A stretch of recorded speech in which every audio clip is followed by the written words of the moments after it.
Assalamualaikum warahmatullahi wabarakatuh. Yang terhormat Bapak Sumardi SEMM selaku dosen pengampuh dengan mata kuliah pengantar ekonomi makro. Nah, perkenalkan, nama saya Fikri Hardiansah. Saya dari mahasiswa Universitas Pancasakti Bekasi, Fakultas Ekonomi dan Bisnis, Program Studi Manajemen dengan nomor NIM 28921500062. Nah, pada di kesempatan kali ini saya akan menjawab soal-soal yang diberikan oleh dosen pengampu saya, yaitu Bapak Sumardi. Nah, video ini adalah bagian tugas dari ujian akhir semester. Langsung saja kita ke soal-soalnya. Nah, ini ada soal esai. Ada 4 soal esai. Yang pertama, jelaskan ruang lingkup analisis makroekonomi. Nah, jawabannya dalam buku Ekonomi Makro karya Ali Ibrahim Hashim. Nah, ekonomi makro ini dijelaskan sebagai ilmu yang mempelajari perilaku perekonomian secara keseluruhan atau agregat.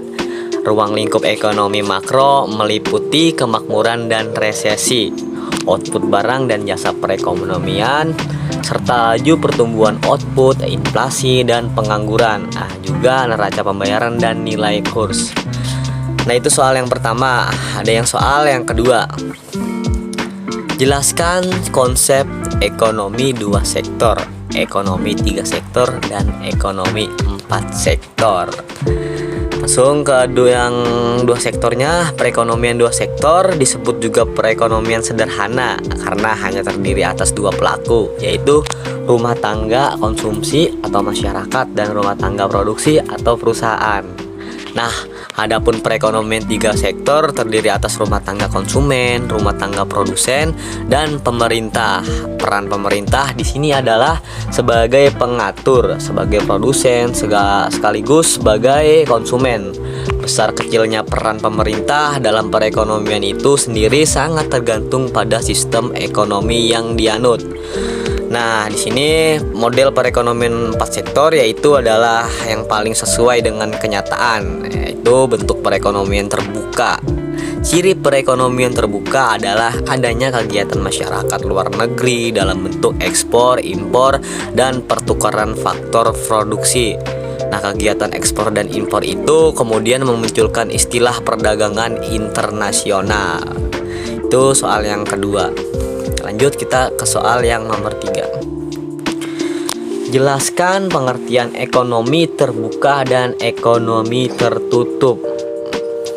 Perekonomian tertutup dijalankan oleh negara tanpa adanya hubungan kerjasama dengan negara lain, sehingga tidak terjadi ekspor dan impor barang. Nah, sedangkan perekonomian terbuka dijalankan oleh negara dengan adanya hubungan kerjasama dengan negara lain, sehingga terjadi kegiatan ekspor dan mengimpor barang. Nah, ini lanjut yang nomor 4, itu produk domestik bruto adalah suatu indikator yang dapat digunakan untuk mengukur kinerja perekonomian.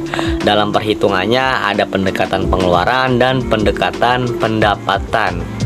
Jelaskan. Ya, produk domestik bruto pendekatan pengeluaran merupakan besaran nilai produk barang dan jasa yang digunakan sebagai konsumen akhir oleh rumah tangga, lembaga non-profit yang melayani rumah tangga atau LNPRT, dan pemerintah ditambah dengan investasi, pembentukan modal tetap bruto dan perubahan investitor, serta ekspor neto atau ekspor dikurang impor. Nah, produk domestik bruto dengan pendekatan pendapatan akan melibatkan jumlah pendapatan uang diterima oleh pemilik faktor produksi. Nah, itu soal yang esai. Nah, sekarang kita lanjut soal yang kepilihan ganda. Yang soal yang pertama yaitu yang manakah dari yang berikut tidak tergolong dalam konsumsi rumah tangga? A. Membayar uang sekolah anak-anak, B. Membeli obat ke apotik, dan C. Membawa seorang turis makan di restoran, dan D. Memberi barang di luar negeri. Jawaban saya yaitu C. Membawa seorang turis makan di restoran. Lanjut ke nomor yang kedua, itu dari yang di bawah ini yang manakah yang termasuk pendapatan nasional? A. Subsidi kepada konsumen. Yang B. Pajak tak langsung. dan yang C depresiasi, dan yang D pembayaran pendapatan faktor keluar negeri. Nah, jawaban saya yaitu B, pajak tak langsung. Lanjut ke nomor yang ketiga. Transaksi manakah dari yang berikut nilainya tidak termasuk dalam pendapatan nasional? Yang A, pengusaha roti membeli tepung dan pabrik tepung. Dan yang B, suatu perusahaan perkebunan mengekspor karet ke luar negeri. Dan yang C, pemerintah membayar gaji dokter-dokter di rumah sakit pemerintah. Dan D, orang tua Anda menjual rumahnya yang didirikan pada tahun 1990. Dan jawaban saya yaitu A, pengusaha roti membeli tepung dan pabrik tepung. Nah, lanjut yang keempat, pengeluaran agregat dapat meliputi. Yang A, konsumsi dilakukan seluruh rumah tangga dalam perekonomian. Dan yang B, pengeluaran oleh rumah tangga dan perusahaan-perusahaan. Dan yang C, pengeluaran oleh perusahaan-perusahaan pemerintah tak ekspor ke luar negeri. Dan yang D, pengeluaran rumah tangga, investasi perusahaan, pembelanjaan pemerintah dan ekspor. Dan jawaban saya yaitu yang D, pengeluaran rumah tangga, investasi perusahaan, pembelanjaan pemerintah dan ekspor. Nah, ini yang kelima, komponen dalam perhitungan PDB dengan pendekatan pengeluaran yaitu A, tenaga kerja, modal, sumber daya alam, dan keahlian atau kewirausahaan. Dan yang B, pengeluaran konsumsi, pengeluaran investasi, pengeluaran pemerintahan, dan ekspor bersih. Dan yang C, sumber daya alam, keahlian, pengeluaran pemerintah, dan ekspor bersih. Dan yang D, pengeluaran pemerintah, impor bersih, tenaga kerja, modal, sumber daya alam. Dan jawaban saya yaitu yang B, pengeluaran konsumsi, pengeluaran investasi, pengeluaran pemerintahan, dan ekspor bersih. Dan lanjut yang keenam, dalam perekonomian fungsi tabungan adalah S sama dengan min 200 ditambah 0,2Y. Pendapatan nasional pada keseimbangan adalah 2000. Nah, berapakah investasi dalam ekonomi itu? Yang A 100, yang B 200, yang C 300, yang D 400. Dan yang jawaban saya yaitu yang B 200. Nah, yang ketujuh, apabila pendapatan nasional adalah 0 rumah tangga yaitu A, tidak akan melakukan konsumsi, B, bekerja sendiri untuk membiayai hidupnya, dan yang C, mengecek tabungan untuk membiayai hidupnya, dan yang D, akan membeli barang-barang impor. Ya, jawaban saya itu yang C, mengecek tabungan untuk membiayai hidupnya. Nah, langkah-langkah manakah yang paling baik untuk mengatasi masalah pengangguran dalam perekonomian? Nah, itu soal yang nomor 8 ya. A, pemerintah mendorong rumah tangga untuk memperbanyak konsumsinya. Dan yang B, pemerintah mengurangi tingkat pajak yang dipungutnya. Dan yang C, pemerintah memberikan berbagai keringanan fiskal untuk mendorong investasinya. Dan yang D, pemerintah menaikkan pengeluarannya untuk konsumsi dan investasinya. Dan jawaban saya yaitu D, pemerintah menaikkan pengeluarannya untuk konsumsi dan investasinya.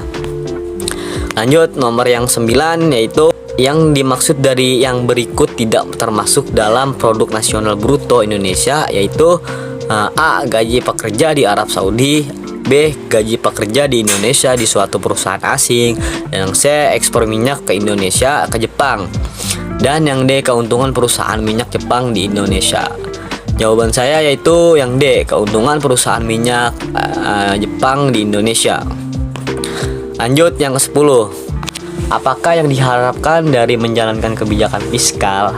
A, menaikkan investasi pihak swasta dan konsumsi rumah tangga, dan yang B, mengatasi masalah inflasi dan mengurangi pengeluaran masyarakat, dan yang C, mengatasi masalah pengangguran dan menaikkan pengeluaran masyarakat, dan yang D, menciptakan kegiatan ekonomi yang tinggi dan stabil.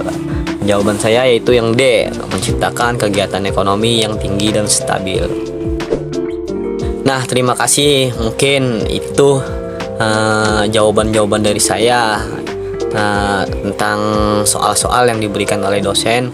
Semoga jawaban saya benar. Apabila ada kesalahan kata, ada kesalahan tutur kata yang kurang mengenakan, saya minta maaf. Yang salah datangnya dari saya, yang benar datangnya dari Allah Subhanahu wa taala. Billahi taufiq wal hidayah. Wassalamualaikum warahmatullahi wabarakatuh.